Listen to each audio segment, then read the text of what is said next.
Marco Bonet, Corriere del Veneto. Ciao Marco, ben trovato. Ciao Ferdinando, grazie dell'invito, saluto te e tutti i tuoi ospiti.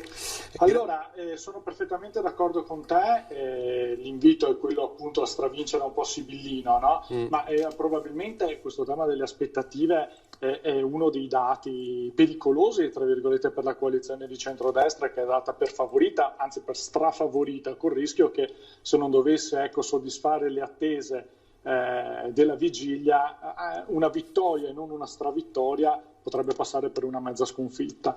L'altra cosa che volevo dire è che giustamente tu hai sottolineato la presenza di Salvini, che è stata di gran lunga superiore a quelle che erano le attese, e non vorrei che questa cosa fosse legata anche alla necessità, ne abbiamo già parlato qui in trasmissione da te altre volte, di tenere, così dire, alta l'attenzione sulla lista della Lega. Sappiamo che c'è questa competizione interna tra la lista della Lega e la lista Zaia, e Zaia è molto forte sul territorio, sta facendo campagna elettorale adesso in maniera importante, dopo aver, come dice lui, amministrato fino all'ultimo.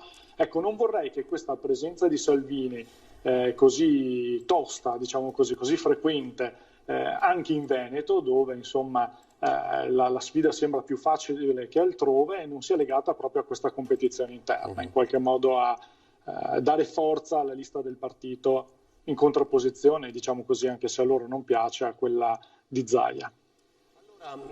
Marco, tu quanto puoi restare